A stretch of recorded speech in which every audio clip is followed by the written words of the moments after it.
மனிதானே மகத்தானவன், மனிதானே மகத்தானவன், மனிதானே மகத்தானவன். அடுத்த மாநில தலைவர் யார் பாஜகவில் அப்படிங்கிறத ஒரு சின்ன சிக்னல் பண்ணிட்டு போயிட்டாரு இருந்தால் நம்ம அமித்ஷா அவர்கள் நம்ம சொல்லணும்.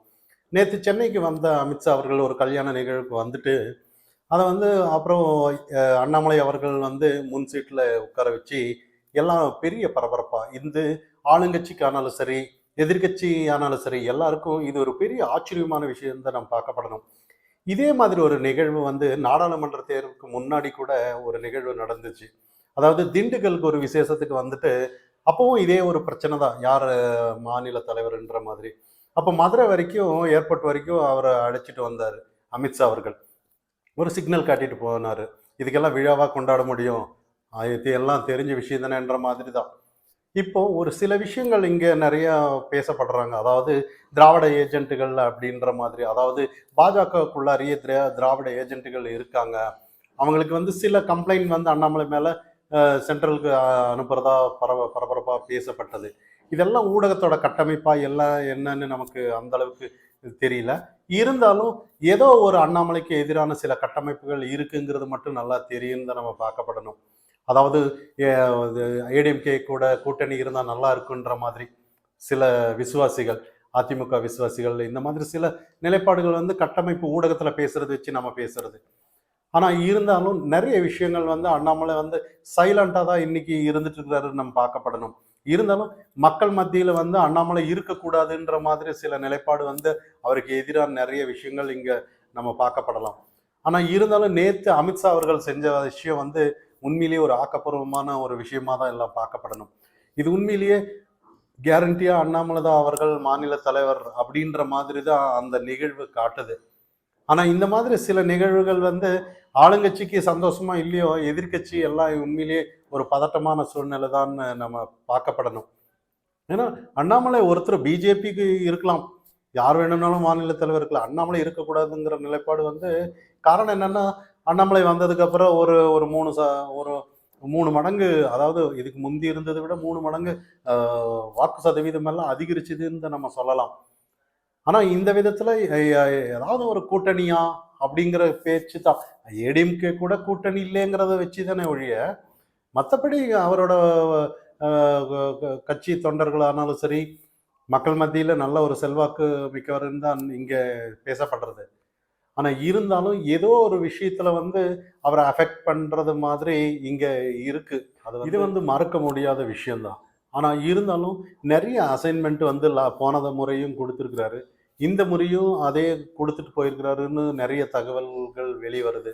இருந்தாலும் பொறுத்து இருந்துதான் பார்க்கணும். இதை தாண்டி தாவேக்காவில் ஆதவ் அர்ஜுன் அப்படின்ற மாதிரி ஒரு இன்னைக்கு ஆதவ் அர்ஜுன் வந்து உண்மையிலேயே நல்ல ஒரு தேர்தல் வியூகாளர் தான், டிஎம்கேல வேலை செஞ்ச ஆளுதான்னு எல்லாருக்கும் தெரியும். இருந்தாலும் நல்ல பக்கா பிளான் தான்ற மாதிரி அரசியல் வந்து ஏதோ ஒரு கொஞ்ச நாளைக்கு முன்னாடி எல்லாம் நிறைய விஷயம் பேசிட்டு இருந்தாங்க, ஆனா இப்ப புரியுதுன்ற மாதிரி தான். இப்ப காரணம் என்னன்னா, டிஎம்கே வந்து அதாவது பிஜேபிக்கு எதிராக தான் நிறைய நிலைப்பாடுகள் இங்க இருக்கு.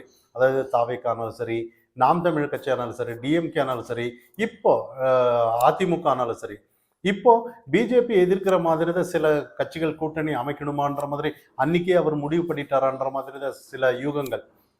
அதாவது இந்த மாதிரி நிறைய அரசியல் வல்லுநர்கள் பேசுறத வச்சு நம்ம பேசுறது, அதாவது இப்போ அதிமுக கூட கூட்டணி, அதாவது விஜய் வருவாரான்ற மாதிரி தான் நிறைய விஷயங்கள் இன்னைக்கு இருக்கு. ஏன்னா பிஜேபிக்கு எதிராக எந்தெந்த கட்சி பேசுறாங்களோ அந்தந்த கட்சி கூட்டணி, அதாவது இப்போதைக்கு பேசப்படுறது என்னன்னா, அதாவது டிஎம்கே வந்து தனித்து விடப்படுகிறதான்ற மாதிரி தான். இப்போ விசிகா கூட கூட இப்போ நான் தாவேக்காவில் இணைஞ்சதுக்கு அப்புறம் இப்போ வந்து ஃபர்ஸ்ட் முதல் முறையாக போய் விசிகா திருமாவளவன் தான் ஆதவன் அர்ஜுனுக்கு சந்திச்சாரு. இதெல்லாம் பார்க்கப்படும் போது திமுக ரசிக்குமான்ற மாதிரி தான். இருந்தாலும் கூட்டணிக்கு எல்லாம் இன்னைக்கெல்லாம் நிறைய பேரம் பேசுவாங்கன்னு நமக்கு தெரியும். அது அது அவங்களோட கட்சி விவகாரம்.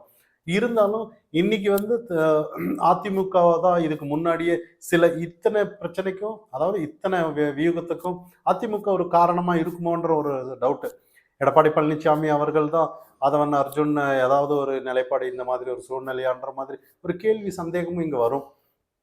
ஏன்னா நாளைக்கு தெரியாது. அது நிறைய விஷயத்துல ஆதவர்ஜுனர் சொல்லியிருக்காரு. இந்த மாதிரி தேர்தல் கூட கூட தான் தெரியுன்ற மாதிரி சில இன்டர்வியூல எல்லாம் பார்க்கலாம். ஆனா நம்ம வியூகம் பண்றது என்னன்னா, என்ன பண்ணாலும் தாவேகா, அதிமுக, விசிகா இந்த மாதிரி கூட்டணி இது ஒரு பலமா இருக்கு. அது இல்லாம பிஜேபிக்கு எதிரா சில நிலைப்பாடுகளும் இவங்க கிட்ட இருக்கு. அதனால வந்து எந்தவித அதாவது எந்த பிரச்சனையும் இல்லைன்ற மாதிரி தான் இங்க. அப்ப அதே மாதிரி அண்ணாமலையோட நிலைப்பாடும் கூட சில விஷயங்கள் நம்ம யோசிக்க வேண்டியது என்னன்னா, இந்த மாதிரி கூட்டணி வச்சு அதாவது பாஜக பொறுத்தளவு அது நீண்ட நாள் பயணமா தான் பார்க்கப்படுறது.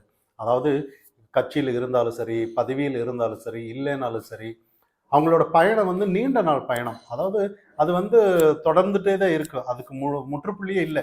காரணம் என்னன்னா, இந்த தேசத்தை மேல ஒரு பற்று. அப்போ மற்ற கட்சிகள் எல்லாம் என்னன்னா, அவங்களோட டார்கெட் வந்து ஏதோ ஒரு பதவி நோக்கி இருக்கும். ஏதோ அந்தந்த சந்தர்ப்பத்துக்கு தகுந்தாப்புல இந்த கூட்டணி இந்த கட்சியில ஒரு டைம் கூட்டணி வைப்பாங்க, அடுத்தது அந்த கூட்டணிக்கு போவாங்கன்ற மாதிரி. அதே மாதிரி பிஜேபி பண்ணிட்டான்னா அது உண்மையிலேயே அது ஒரு ஆக்கப்பூர்வமான அரசியல் இல்லைங்கிறது அண்ணாமலையோட நிலைப்பாடா கூட இருக்கலாம். பொதுவா இது பாஜகவில் இல்லை, இருந்தாலும் தமிழகத்துல இன்னைக்கு கால் ஊன்ற முடியாது பாஜகன்ற மாதிரி சில கொள்கை இங்க தமிழக அரசியல். ஏன்னா ஒரு நோய் மாதிரி தான், அந்த காலம் ஒரு 50 வருஷமா ஒரு நோய் மாதிரி தான். பிஜேபி வளர விடாம ஒரு சில, அதாவது தேச பக்தியே வளர விடாத அளவுக்கு, நம்ம கலாச்சாரத்தியானாலும் சரி அது மேல ஒரு பற்று இல்லாத அளவுக்கு தான் இங்க சில நிலைப்பாடு இருக்கிறதுனால இந்த தமிழகத்துல பாஜக வளராதுன்ற நிலைப்பாடுல இதே கூட்டணின்னு போயிட்டு இருந்தோன்னா பாஜகவுக்கு ஒரு மதிப்பு இருக்காதுன்ற மாதிரி ஒரு எண்ணம் அண்ணாமலைக்கு தோணி இருக்கலாம். அதனால என்னன்னா பாஜக வந்து உண்மையிலேயே அண்ணாமலைக்கு ஒரு பாராட்ட விஷயம் என்னன்னா, என்ன ஆனாலும் தனித்து நம்ம நிற்கிறோம். அது இன்னைக்கு இல்லைனாலும் சரி, நாளைக்கு ஜெயிக்கிறோம், நாளைக்கு இல்லைனாலும் அடுத்த வருஷம் அதாவது அடுத்த முறை ஜெயிக்கிறோம். என்னைக்கு இருந்தாலும் எங்களோட மக்கள் பணி தொடர்ந்துட்டே இருக்குன்றது ஒரு நல்ல நிலைப்பாடு தான் நம்ம பார்க்கணும். காரணம் என்னன்னா, இப்போ உண்மையிலேயே பாஜக வளர்ந்துட்டு இருக்கு. அடுத்த முறை ஒரு இப்போ 2 சீட்டு 3 சீட்டு வாங்கினது நாளைக்கு 10 சீட்டு வாங்கலாம், அடுத்தது 40 சீட்டு வாங்கலாம். ஆனா இதே கூட்டணின்னு உள்ளுக்குள்ளார இதே இவங்கள மாதிரி சுத்திட்டு இருந்தானா இந்த அது உண்மையிலேயே ஒரு ஆக்கப்பூர்வமான அரசியலா பார்க்கப்படாது. ஏன்னா இந்த கூட்டணிக்கு போலாமா, அவங்க பலமா, இவங்க பலமாங்கிறது பார்க்கும்போது அதாவது மக்கள் மேல இருக்கிற நம்பிக்கையே இல்லாம போயிடும். உண்மையிலேயே ஆக்கப்பூர்வமான அரசியல் எடுத்துட்டு வந்தானா மக்கள் தேர்ந்தெடுக்குவாங்க அப்படிங்கிற ஒரு நம்பிக்கை பாஜகவில் தமிழ்நாட்டு பொறுத்தவரை அப்படி இருக்குங்கிறது நம்ம பார்க்கப்படணும். அதனால தான் அண்ணாமலை அவர்கள் தனித்து உண்மையிலேயே பக்கா பிளான்னு தான் நம்ம சொல்லலாம். இதே உண்மையிலேயே ஆதவ அர்ஜுன் போட்ட பிளான் விட அண்ணாமலை அவர்கள் போட்ட பிளான் தான் பக்கா பிளான்னு நம்ம சொல்லலாம். ஏன்னா யாருமே வேணாம், தனித்து நாங்கள் நிற்கிறோம், எங்கள் கூட்டணிக்கு வந்து முடிஞ்சால் வாங்கன்ற மாதிரி. இது என்ன நோட்டான்னு சொன்ன கட்சி இன்னைக்கு யாருமே வேணாம், நாங்கள் எங்கள் பின்னாடி வந்தால் வாங்கன்னு அந்த தைரியம் இப்போ விசிக்கானாலும் சரி எத்தனை வருஷமா இருக்கு. ஆனால் அவங்க இந்த தைரியத்தை கூப்பிட முடியுமா? அவங்க இந்த கட்சி இல்லைன்னா அந்த கட்சி கூட்டணின்ட்டு போற கட்சி தான். ஆனால் இந்த அளவுக்கு தைரியம் இருக்கான்னு பார்த்தோன்னா இன்னைக்கு இல்லைன்னு தான் நம்ம பார்க்கப்படணும். மனிதானி மகத்தானவன்